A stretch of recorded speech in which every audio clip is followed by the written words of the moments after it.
오늘은 믿음의 영웅들 7번째 시간으로 에녹 아름다운 동행이라는 두 번째 시간의 제목을 가지고 말씀을 나눌 때 큰 은혜가 임하게 되기를 축원합니다. 우리가 사는 곳은 이 땅입니다. 그러나 그 땅과 동시에 우리는 하늘을 소유한 사람들입니다. 그럼 우리는 이 땅에서 땅을 살지만 그러나 하늘도 같이 사는 사람들입니다.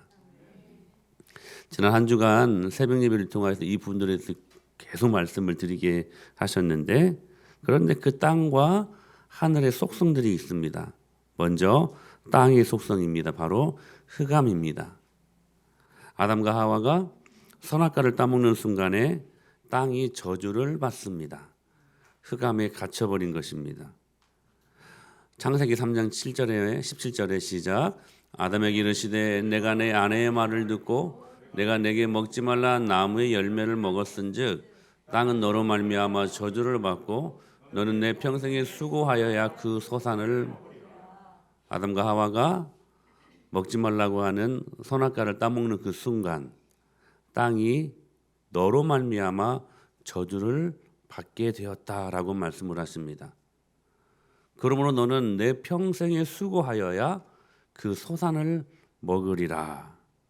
그리고 이 흑암의 땅에 18절 말씀 시작. 엉겅퀴를 낼 것이라 내가 먹을 것은. 흑암이 임하는 그 순간 그 땅에 가시덤불과 엉겅퀴가 났습니다. 아담과 하와의 아들들인 가인과 아벨, 특별히 가인이 아벨을 죽이는 그 순간에 창세기 4장에 이렇게 말씀이 기록되어 있습니다. 시작. 내 손에서부터 내 아우의 피를 받았은즉 내 땅에서 저주를 받으리니 내가 밭을 갈아도 땅이 다시는 그 효력을 내게 주지 아니할 것이요 피하며 유리하는 자가. 여러분, 흑암에 갇혀 사는 사람들이 결코 게으른 사람들이 아닙니다.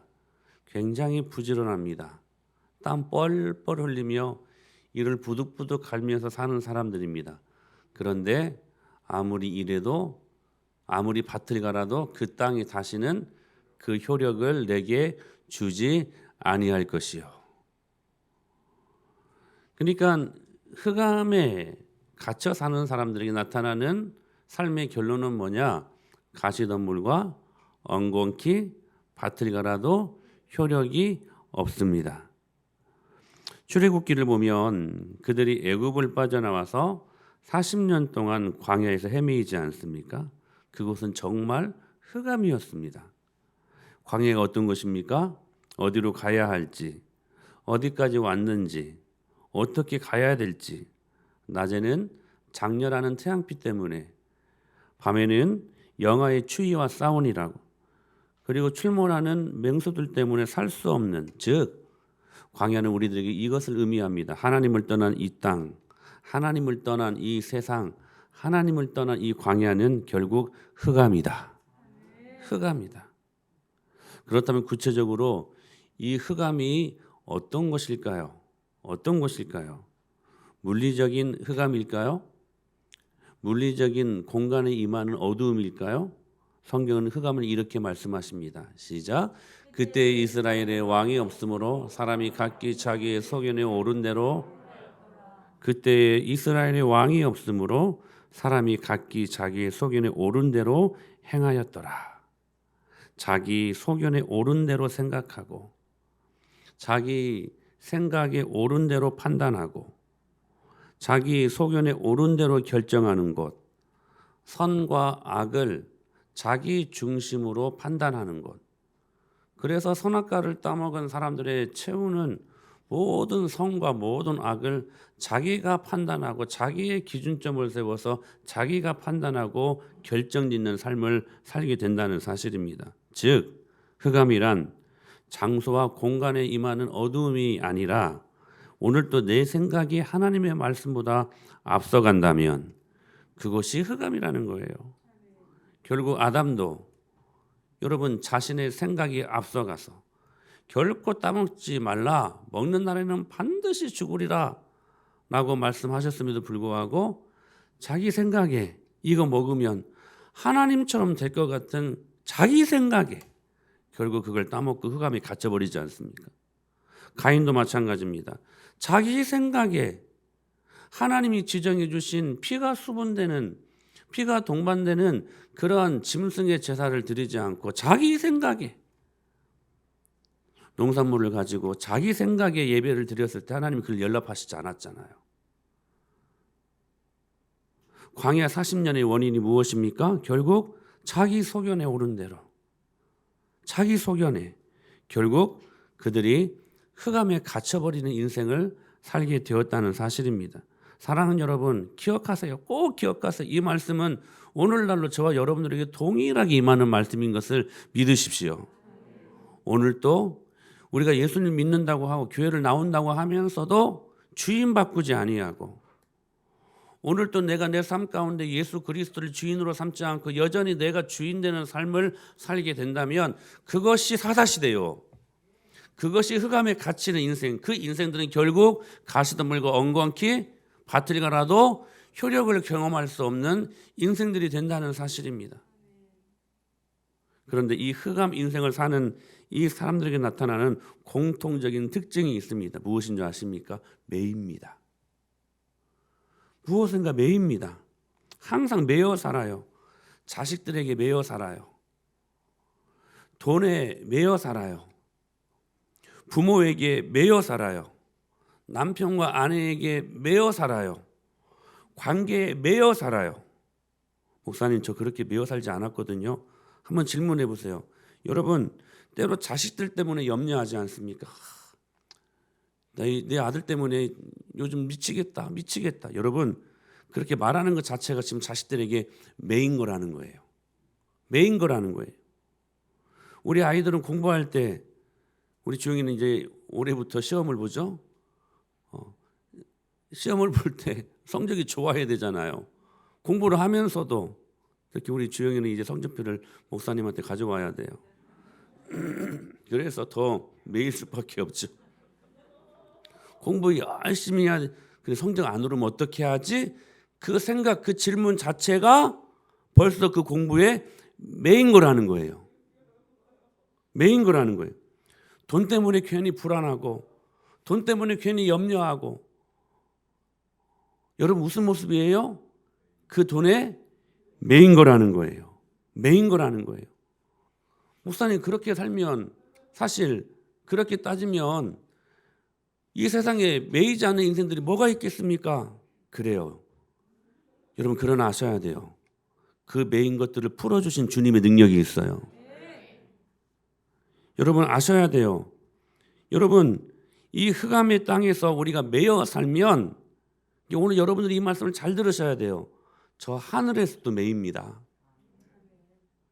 그러니까 이 땅에서 내가 매여 갇혀 살면 하늘이 갇혀버린다는 거예요. 여러분, 예수님 믿는 저와 여러분들이 하늘이 갇혀버리고 하늘이 여러분 닫혀버리면 어떻게 살 수 있겠습니까? 어떤 힘으로 살 수 있습니까? 그때는 내 힘으로 살 수밖에 없어요. 그래서 가시덤불과 엉겅퀴와 밭을 갈아도 효력이 없는 거예요. 이렇게 말씀하셨죠? 시작. 내가 천국 열쇠를 내게 주리니 내가 땅에서 무엇인지 매면 하늘에서도 매일 것이요 내가 땅에서 무엇인지 풀면 하늘에서도 풀리리라. 할렐루야. 여러분, 때로는 자식들 때문에 매여 살아요. 때로는 공부 때문에 매여 살아요. 때로는 관계 때문에, 때로는 공부 때문에 우리가 매여 살아요. 그러나 여러분, 그 매임은 이 땅에서만 있는 것이 아니라는 거예요. 내가 그렇게 그런 것들에 의해서 매여 살 때 하늘에서도 매이게 된다는 거예요. 하늘이 닫히게 된다는 거예요. 그래서 문제가 있는 거예요. 여러분, 말뚝에 묶인 코끼리를 아십니까? 조련사들이 이 코끼리의 이 싸나운 야성을 어려서부터 잘 길들이기 위해서 말뚝에다가 발목에 저 밧줄을 들고 그렇게 조련을 합니다. 근데 여러분, 아기 코끼리가요, 장성합니다. 큰 몸집으로 장성하지 않습니까? 그래서 얼마든지 성장해서 힘이 생기면 얼마든지 이 묶인 것을 끊어버릴 수 있어요. 그냥 발로 그냥 히 하면서 하면 그냥 여러분 풀리지 않겠습니까? 힘이 얼마나 큰데? 근데 어려서부터 습관 때문에 죽을 풀 때까지 매어 사는 거예요. 풀어주는데도 이 자리를 옮기지 않는데요. 사랑하는 여러분, 우리에게는 기억하셔야 돼요. 이 흑암의 연결고리를 끊을 수 있는 능력을 이미 주셨습니다. 여러분, 매어 살지 마세요. 주님이 고린도후서 10장에서 이렇게 말씀하셨어요. 시작. 우리의 싸우는 무기는 육신에 속한 것이 아니요 오직 어떤 견고한 진도 무너뜨리는 하나님의 능력이라. 모든 이론을 무너뜨리며, 할렐루야, 어떤 사단의 견고한 진도 무너뜨리는 하나님의 능력, 십자가와 부활의 능력을 우리가 가진 사람들이라는 거예요. 매어 살지 마세요. 여러분의 그 흑암에 갇혀 사는 그 매이는 인생, 그것이 습관이 되면 안 된다는 거예요. 예수 그리스도의 능력으로. 그런데 우리는 동시에 이 땅에 살지만 하늘을 경험하는 사람들입니다. 땅의 속성이 흑암이라고 말할 수 있다면 하늘의 속성도 있습니다. 바로 영광입니다. 여러분, 이 말씀을 계속 제가 반복하지요. 여러분, 주님이 우리 공동체에 주시는 특별한 말씀인 것 같아요. 하늘의 속성이 있어요. 그게 뭐냐면 영광이에요. 여러분, 흑암에 갇혀 살지 마세요. 매어 살지 마세요. 하나님의 영광으로 자유를 누리세요. 워낙 우리는 아담이 죄짓기 전에는 하늘의 그 모든 영광이 다 우리들의 것이었습니다. 원래 우리의 모습이 그거였다는 거예요. 창세기 1장 28절에 시작. 하나님이 그들에게 복을 주시며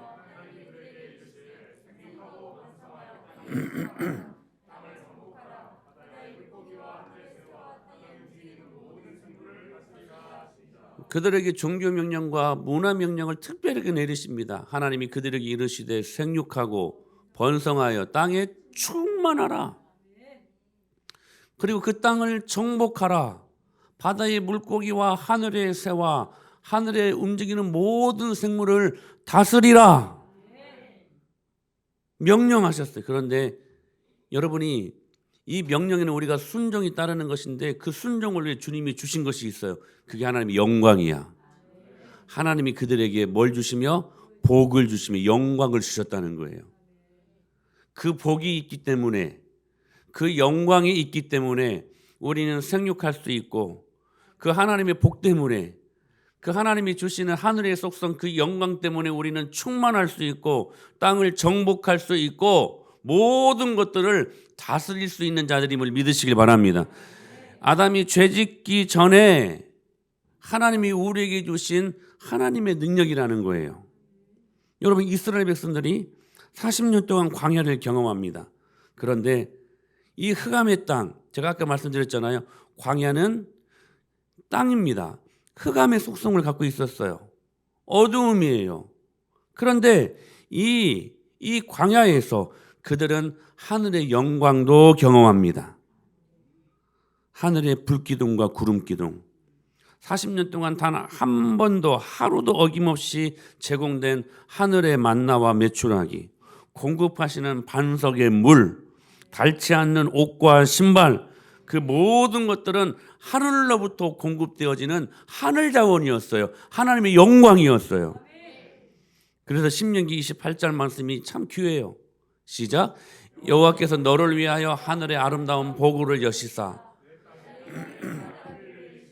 내 사로 나는 모든 일에 복을 주시리니 내가 많은 민족에게 꾸어줄지라도 너는 꾸지 아니할 것이요. 할렐루야.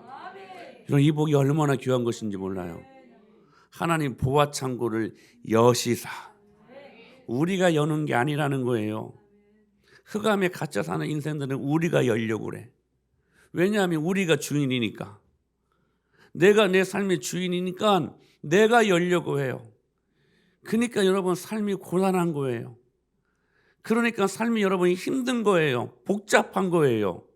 내가 주인 되어 살 때 그런 거예요. 그러나 여러분 기억하십시오. 예수 그리스도가 주인 되는 곳, 그곳은 하나님이 보고를 여신다고 말씀하세요. 그리고 땅에 때를 따라 비를 내리신다고 말씀하셔요. 때를 따라 비를 내리신다는 거예요. 필요를 따라 비를 내리신다는 거예요. 여러분, 우리의 필요보다 우리 필요를 더 잘하시는 분이 계셔요. 예수 그리스도셔요. 그분이 때를 따라 미리 아시고 비를 내리신다고 말씀하셔요. 그리고 내 손으로 하는 모든 일에 복을 주시리니, 모든 일에 복을 주신대요. 복은 내가 받는 게 아니라 하나님이 주셔야 받는 거예요. 그래서 신명기 6장 말씀이 진짜 귀해요. 시작.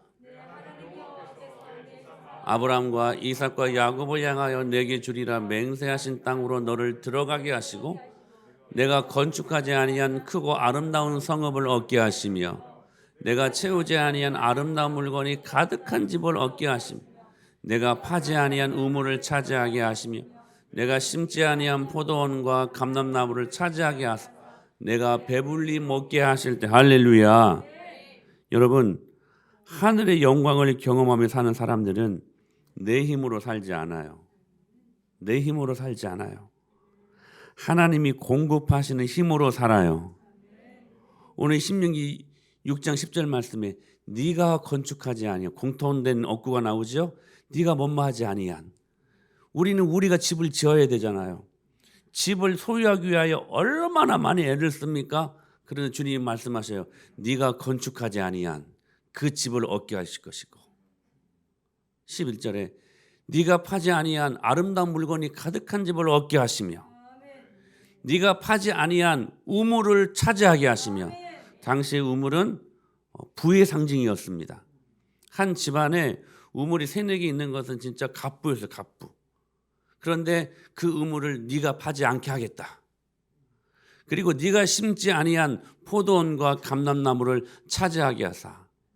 이스라엘의 대표적인 부를 상징하는, 풍성함을 상징하는 열매가 포도나무와 감람나무입니다.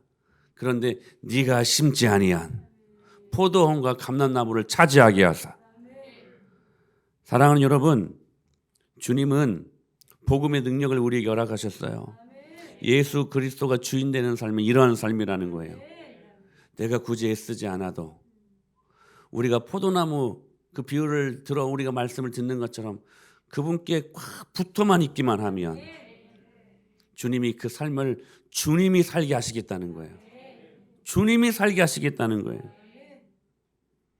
호세아 2장 21절 말씀 참 중요한 말씀인데, 시작.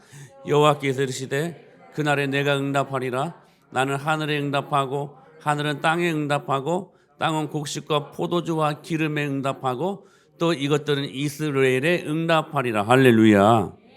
여러분, 하늘의 영광을 경험하는 인생들은 이러한 인생들이라는 거예요. 우리가 주님께 붙어있고 주님이 우리 주인 되심을 고백하는, 그래서 내 삶을 내가 주인 되어 살지 않고 예수 그리스도가 주인 되는 삶을 사는 사람들에게는 하나님께서 하늘에 응답하시고, 여러분, 우리가 하늘의 것들을 어떻게 취할 수 있겠어요? 그건 하나님의 영역이에요. 하나님의 영역 아닙니까? 그런데 하나님이 하늘에 응답하시고, 내가 하는 게 아니라는 거예요. 하늘은 어디에요? 이 흑암의 땅에 응답하고, 땅은 곡식과 포도주와 기름에 응답하고, 원래 그 땅은 뭐라고요?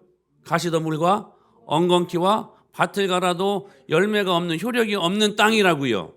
근데 그 땅은, 흑암의 땅은 더 이상 흑암의 땅이 아니라 곡식과 포도주와 기름에 응답받는 땅이 된다는 사실이에요. 또 이것들은 이스라엘, 라헬이 아닌 이스라엘. 무슨 말이냐면 심는 것들마다. 여러분, 우리가 인생을 살면서 얼마나 많은 것들을 심습니까? 여러분, 심는 것들마다 여러분 열매를 맺으면 얼마나 좋게요. 여러분, 내가 투자하는 것들마다 여러분 그 투자에 열매가 있으면 얼마나 좋아요. 그래서 주식하려고 하고 증권 이런 거 하려고 하는 거 아닙니까? 그런데 여러분, 우리들 마음대로 돼요? 심는다고 얻어지는 세상이에요?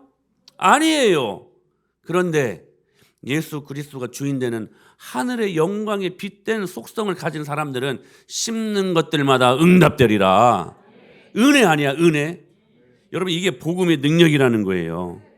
그러므로 흑암 인생과 하늘 영광 인생을 가르는 결정적인 차이가 어디에 있느냐? 내 인생을 내가 주인 되어 어렵게 사느냐, 아니면 내 인생을 예수님이 주인 되어 단순하고 쉽게 사느냐의 차이라는 사실이에요. 오늘 성경에 보면 흑암 인생과 하늘 영광 인생을 살았던 두 인물이 등장을 합니다. 바로 동명이인의 에녹입니다. 우리가 지난주 에녹에 대해서 말씀을 들었잖아요. 그 연결선상의 말씀이에요. 이 에녹은 동명이인이에요. 성경에는 두 명의 에녹이 등장을 하는데 흔히 우리가 알고 있는 에녹은 창세기 5장에 등장하는 하나님과 300년 동안 동행했던 그 에녹, 셋 가문의 에녹이었고, 또 한 명 동명이인의 에녹이 나오는데 그 동명이인의 에녹은 4장에 등장하는 가인 가문의 에녹이었어요. 이 두 에녹의 삶은 정확히 흑암과 그리고 영광의 삶을 사는 극명한 대조를 이루는 삶을 살게 돼요. 한번 살펴볼까요? 먼저 가인 가문의 에녹입니다. 가인 가문의 에녹. 아담과 하와의 첫째 아들 가인은 원래 농사꾼이었어요. 자신의 재물이 연락되지 않는다는 이유로 아벨을 죽이게 되지요. 잘 아는 스토리 아닙니까? 그때 유리하며 방황하는 삶을 즉 흑암 인생을 살아버리게 돼요. 근데 이 가인이 머리와 권력이나 이런 것들은 능했던 것 같아요. 자신의 힘으로 살다 보니까 자신의 아들의 이름 에녹이라는 이름을 따서 에녹 성을 만듭니다. 당시에 성을 지었다는 거 여러분 굉장히 큰 것이었습니다. 자기만의 성을 쌓아 자신이 주인 되는 삶을 살았던 사람.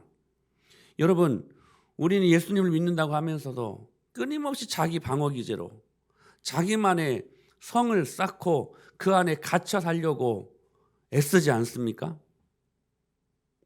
그 에녹의 후손들 중 가인의 5대 손이며 그리고 에녹의 4대 손인 라멕이 있습니다. 그야말로 흑암을 살았던 대표적인 인물이었습니다.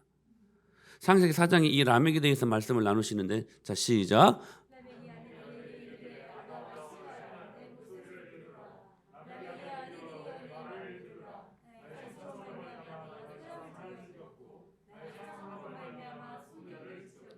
여러분, 이 라멕은요 부족할 것이 없었던 사람이었어요.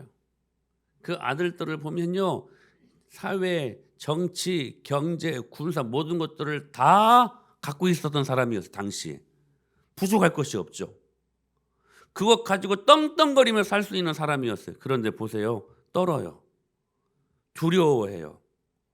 염려해요. 모든 거 다 가졌는데. 여러분, 왜 모든 것들을 다 가지려고 합니까? 이런 것들로부터 자유함을 얻기 위해서 이거 다 가지려고 하지 않습니까? 그런데 오히려 다 가졌는데 거기에 갇혀버린 거예요. 흑암 인생이요. 흑암 인생.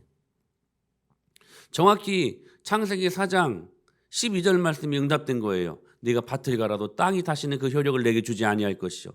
너는 땅에서 피하며 유리하는 자가 되리라. 말씀의 성취 아닙니까?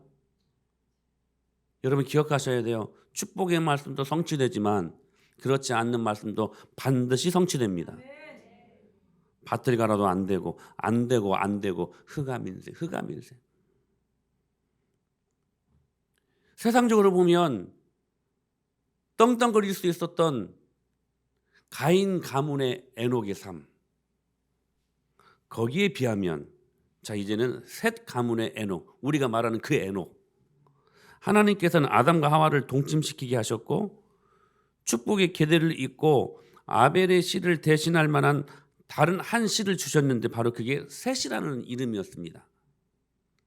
이제 하나님의 역사가요 가인의 후손들과 셋의 후손으로 새로운 구도를 이룬 거예요. 아담과 하와가 아벨을 대신해서 낳은 아들이 셋이었고 그 셋 가문의 7대 손이 우리가 말하는 그 에녹이 나타나는 거예요. 사실 가인 가문의 이 에녹의 삶과 셋 가문의 에녹의 삶은 세상적으로 비교되지 않는 삶이었어요. 가인 가문의 그 에녹이 누렸던 삶은 그야말로 화려한 삶이었어요. 우리는 그야말로 그 화려한 삶을 누리려고 살고 있지 않습니까? 그런데 거기에 반해 셋 가문의 에녹의 삶은 그리 큰 업적도 없었고요. 소위 잘 나가는 자손들도 아니었어요. 최첨단 과학 문명을 등에 업고 성을 쌓지 않습니까? 그리고 그 후손들은 정치, 경제, 예술계를 장식하며 세상을 호려게 했던 그런 가인 가문의 에녹의 삶에 비해 이 셋 계열의 셋 가문의 이 에녹의 삶은 너무나 초라했다는 거예요. 에노스라는 그 조상에 의해 그저 하나님의 이름을 부르며 아벨이 완성하지 못한 믿음의 제사를 다시 시작했던 거 말고는 세상에 대해 뭐 대단한 업적을 남기거나 뭐 세상에 대해 큰 유익을 끼쳤다거나 이런 큰 일을 이루는 가문이 되지 못했다는 거예요. 흔한 명함 한 장 내놓지 못하는 그러한 가문 속에서 에녹 역시 365세라는 그러한 단명의 사람으로 세상이 말하는 잘 나가는 삶을 살지 못했다는 거예요. 365살. 그것이 어떻게 단명입니까? 여러분 당시에는 900세, 800세를 살았기 때문에 365세를 살았던 에녹의 삶은 단명한 삶이었어요. 장수가 보기에 척도였던 당시 사회의 세속적인 평가에 의하면 에녹은 당대 평균 수명의 절반도 살지 못한 거예요. 그러니까 처절하게 세상적인 가치관으로 보면 셋 가문의 우리가 말하는 그 에녹은 실패한 인생이었어요. 그런데요, 그 실패한 인생을 The Heroes of Faith, 믿음의 영웅이라고 성경은 인정하고 있잖아요.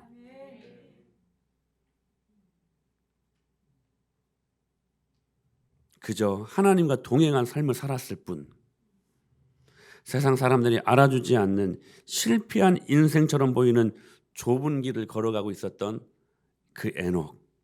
그러나 그 성경은 이 에녹을 어떻게 소개하고 어떻게 평가하고 있습니까? 5장 24절의 시작. 에녹이 하나님과 동행하더니 하나님이 그를 데려가심으로 세상에 있지 아니하더라. 히브리서 11장 5절에 믿음으로 에녹은 죽음을 보지 않고 옮겨졌으니 하나님이 그를 옮기심으로 다시 보이지 아니하였느니라. 그는 옮겨지기 전에 하나님을 기쁘시게 하는 자라 하는 증거를 받았느니라. 할렐루야. 당당하게 이 믿음의 전당에 그 이름이 올라가지 않았습니까? 그러니까 이 에녹은 이 흑암의 땅에서 하늘의 찬란한 영광의 빛을 경험하며 살았던 믿음의 영웅이었다는 사실이에요. 그렇다면 에녹이 이러한 믿음을 가졌던 그 이유가 어디에 있었을까? 오늘 본문이 그 말씀을 설명하십니다. 첫째, 하나님에 대해 절대적인 가치를 갖고 있었다는 거예요.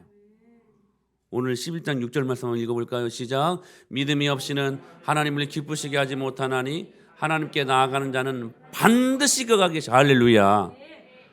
반드시 그가 계신 것과 여러분 예수님이 가장 기뻐하시는 우리들에게 요구하시는 고백이 뭘까요? 주님 사랑합니다. 주님 찬양합니다.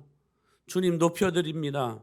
이런 고백일까요? 물론 이런 고백을 받기를 기뻐하시죠. 그런데 정말로 기뻐하시는 고백이 있어요. 주님 살아 계십니다. 마태복음 16장에 보면 한 말씀 보실까요? 시작.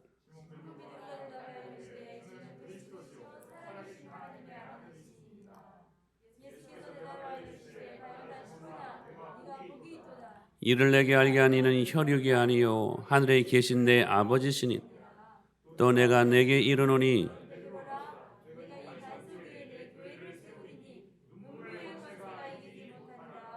아멘. 근데 이미 예수님은 우리들에게 주기도문을 가르쳐 주실 때에 뭐라고 말씀하셨냐면 하늘에 계신 우리 아버지요. 하나님이 정말로 기뻐하시는 우리들의 고백이 뭐냐? 주님 계십니다. 주님 살아 계십니다. 사실 예수님이 베드로의 이 위대한 고백을 받기 전에 제자들에게 예수님이 물었습니다. 이렇게 물었습니다. 13절에 보니까 예수께서 빌립보 가이사랴 지방에 이르러 제자들에게 물어 이르시되 사람들이 인자를 그러니까 예수님을 나를 누구라고 하느냐? 그때 제자들이 이렇게 대답합니다. 14절에 시작. 어떤 이는 예레미야나 선지자 중에 사람들이 예수님의 존재에 대해 어떻게 평가한 것입니까? 계시다, 살아 계신다. 그러나 이게 중요해요. 어쩌면 이게 우리들의 모습 같아요. 살아 계심을 인정을 해요. 계신 거 맞다. 근데 세례 요한 정도로만. 계신 거 맞다. 그런데 엘리야 정도로만. 그 예수는 살아 계신 거 맞아요. 그런데 내 삶 속에서 예레미야 정도로만. 많은 선지자들이 있는데 선지자 중에 한 사람에 불과한 정도로만. 딱 자기들 수준에서만. 딱 자기들 상황에서만. 즉 절대적인 가치가 아니라는 거예요. 우리 예수님은 그렇게 대우받으실 분이 아니야. 여러분 기억하셔야 돼요. 오직 예수에 그래서. 오직 예수예요. 우리가 살면서 이런 우를 범할 때가 얼마나 많은지 몰라요. 딱 그 정도로만. 딱 내가 아는 그 하나님 정도로만. 그래서 여러분 하나님을 알아야 돼요. 그래서 하나님을 깊이 알아야 돼요. 많이 알아야 돼요. 믿음은 거기에서 나오는 거니까. 그런데 주님은 말씀하셔요. 오늘 본문에서 하나님께 나아가는 자는 그가 계신 것과 그 앞에 뭐가 있어요? 반드시 그가 계신 것과. 이 말씀은 우리들의 모든 생활의 영역에서, 모든 삶의 영역에서, 이게 중요해요. 모든 삶의 영역에서 하나님의 살아계심을 인정해야 된다는 거예요. 하나님의 살아계심에 대한 절대적인 가치.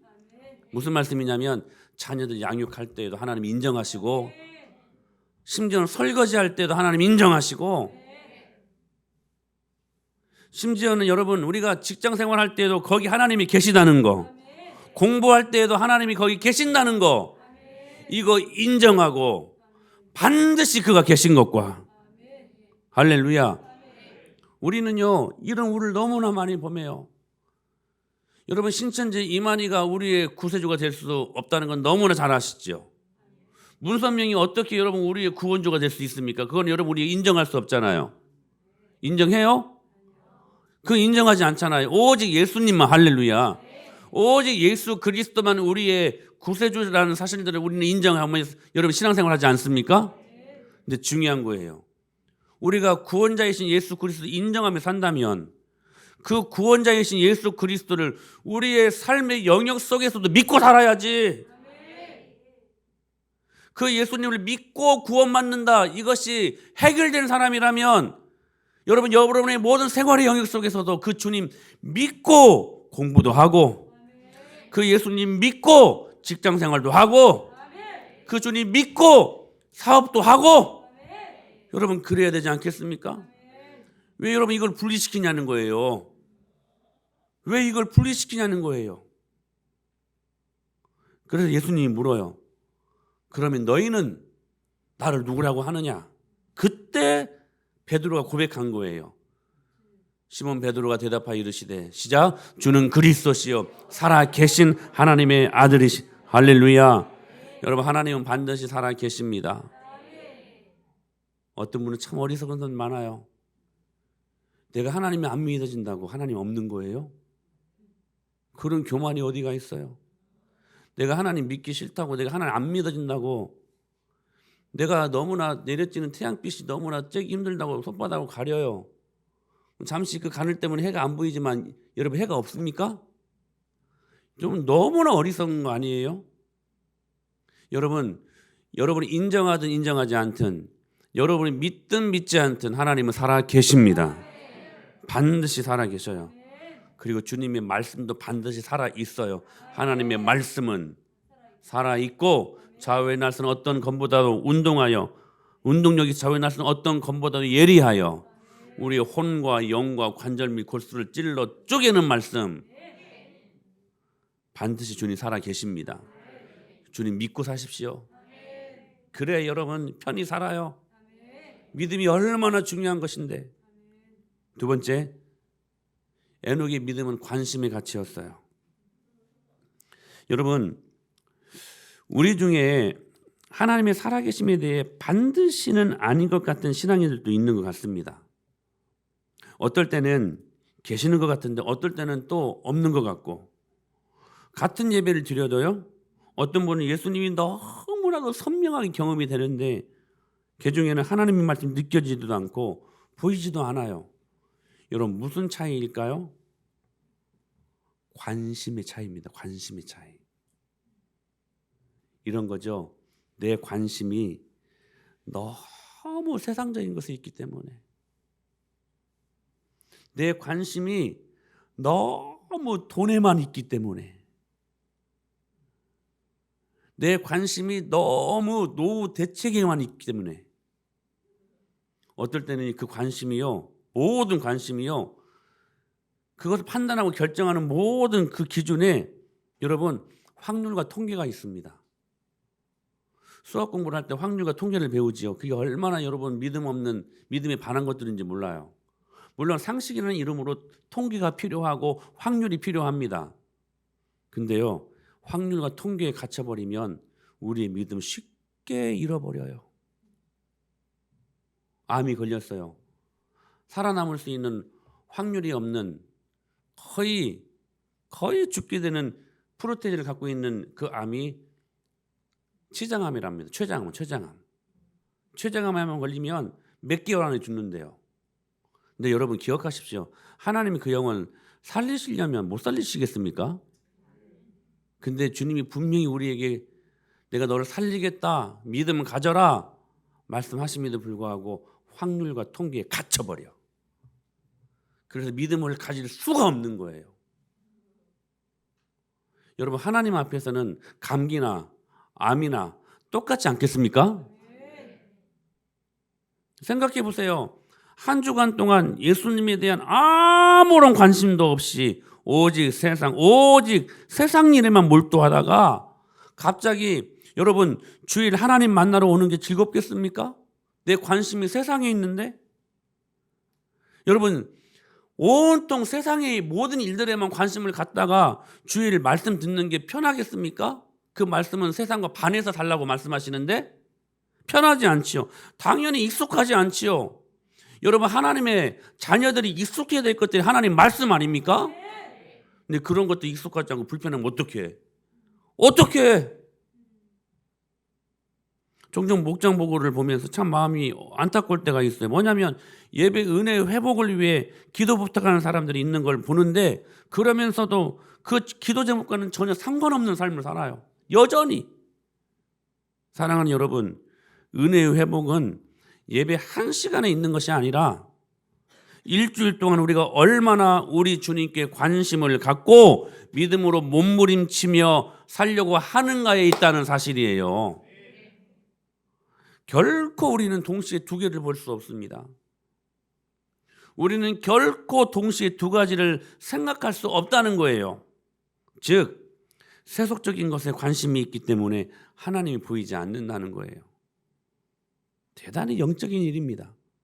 요한일서 2장 15절에 이렇게 말씀하셨어요. 시작. 이 세상이나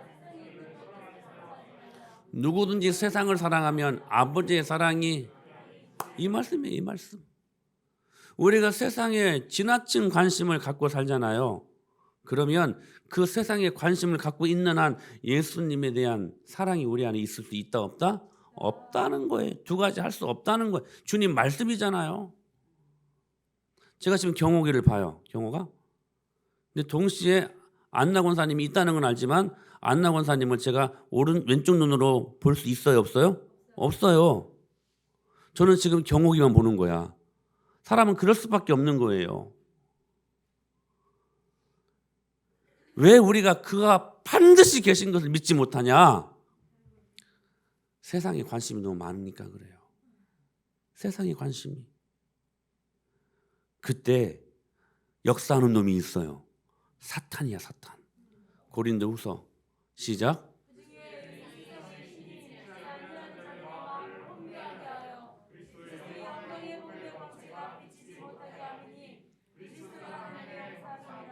보세요.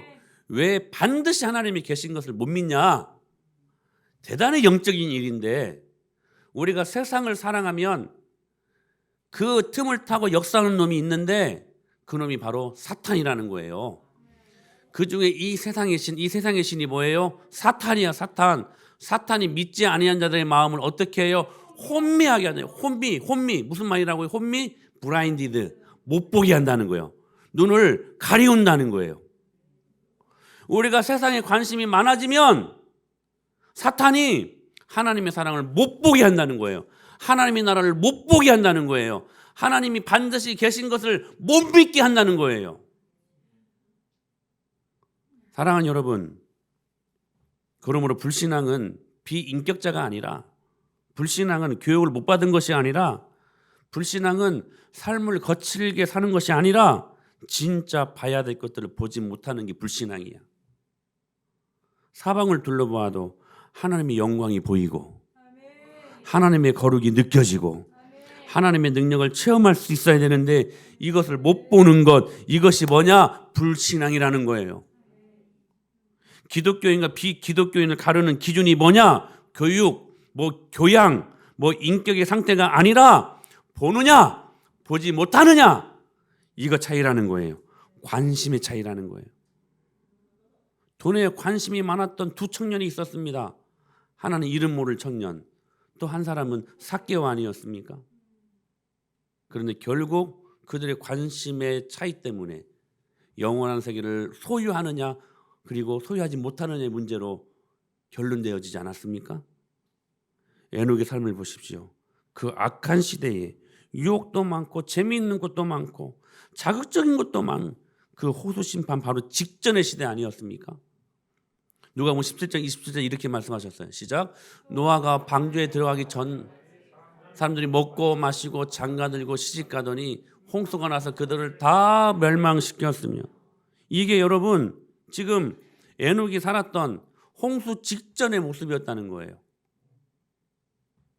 그때도 지금도 별반 다를 바가 없어요. 죄인들이 사는 그 인생은 별반 다를 바 없어요. 그때도 먹고 마시고 흥청망청 장가들고 시집가고. 그러나 오직 에녹의 관심은 하나님과 동행하는 것이었어요. 무려 몇 년 동안? 300년 동안 하나님을 향한 에녹의 관심이 하나님의 살아계심에 대한 절대적인 확신을 갖게 하셨다는 거예요. 사랑하는 여러분, 주님 반드시 계십니다. 그 반드시 계신 것을 경험하기 위해 여러분의 관심을 좀 바꾸세요. 하나님의 나라로 바꾸세요. 그래서 여러분 말씀도 봐야 되고, 말씀 끊임없이 듣기를 소망하고, 요즘 유튜브라는 것이 있어서 내가 원하든 원하지 않든 그냥 그것만 갖고 막 살게 해요. 얼마나 무궁무진한 콘텐츠들이 많이 있는지. 근데 여러분의 관심이 어디에 있습니까? 여러분 그 유튜브를 통해서도 우리가 하나님의 나라를 누릴 수 있는 귀한 통로가 되지 않습니까? 얼마나 많은 목사님들 설교가 있고, 얼마나 은혜를 경험할 수 있는 많은 강의가 있고, 여러분들의 담임 목사님 설교가 여러분 얼마나 많이 있습니까? 헷갈릴 때만 다시 말씀 듣고 다시 믿음을 새롭게 하고 관심 가지시라는 거예요. 그리고 교회의 필요가 무엇인지 관심 좀 가지세요.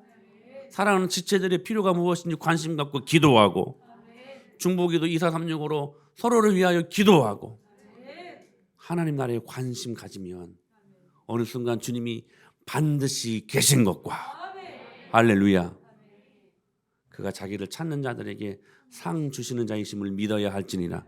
그 말씀은 오후에. 할렐루야. 사랑하는 여러분, 오늘 이 하나님의 은혜를 붙들고 우리 모두가 믿음의 영웅들 될 수 있게 되기를 예수님의 이름으로 간절히 축원합니다.